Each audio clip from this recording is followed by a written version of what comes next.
बुलढाण्याचे शिवसेना शिंदे गटाचे आमदार संजय गायकवाड यांनी केलेल्या कथित धमकीच्या फोन कॉलमुळे नवा वाद निर्माण झाला आहे.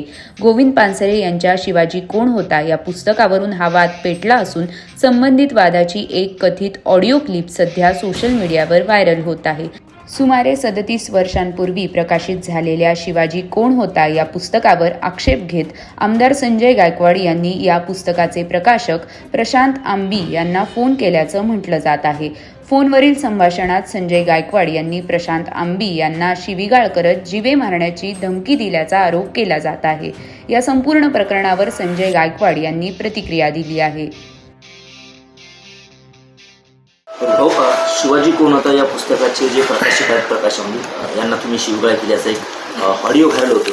काय नेमकं ऑडिओ तो व्हायरल झाला. काही तोडून मोडून त्याने त्याच्यामध्ये शब्द काही कट केले, काही ठेवले.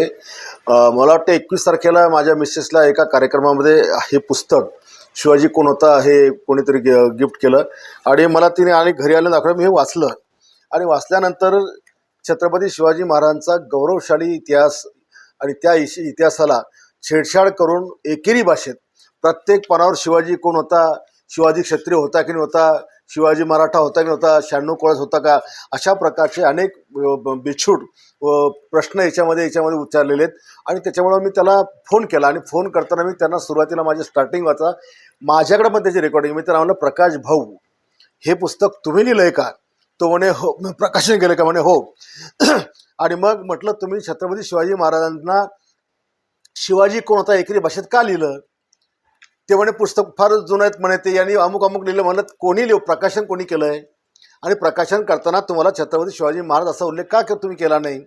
तर जी वारंवार छत्रपती शिवाजी महाराजांची महाराष्ट्रामध्ये विटंबना केली जाते, त्यांचा अपमान केला जातो, हे आपल्याला सहन होत नाही. आणि मग बोलता बोलता तो म्हणे, मी ब्राह्मण आहे म्हणून तुम्हाला असं बोलतं का? म्हटलं, मी तुला बोललो का तू कुठल्या जातीचा आहे? ब्राह्मण आहेस का तू? ब्राह्मण आहेस का? मी असं तुला विचारलं का म्हटलं? आणि मग तो म्हणे गोविंद पानसरे. म्हटलं, मला काय घ्या ना गोविंद पानसरेचे, ते वर गेलेत, जा तिकडे तू. तर हे या पद्धतीनं त्यांनी जी मुजुरी ठेवली, मी त्याला विचारत असताना तो जो सारखा मला डिचवत होता आणि त्याच्यामुळे त्याला मी शिव्या हासडल्या. त्याला मी जीभ हासडायची जी काही भाषा वापरली, 100% अशा माणसाची जीभ हासडलीच पाहिजे. आणि अशा पुस्तकांमध्ये जिथे शिवरायांचा विकृत इतिहास किंवा एकेरी भाषा, आम्ही नाही या महाराष्ट्रात शिवरायांचा अपमान सहन करू शकत नाही, अशा प्रकारची पुस्तकं आम्ही वाचू शकत. आणि म्हणून ही पुस्तकं देखील अशा प्रकारची ज्याच्यामध्ये शिवरायांबद्दलचं विचित्र लिखाण आहे हे देखील नष्ट केलं पाहिजे.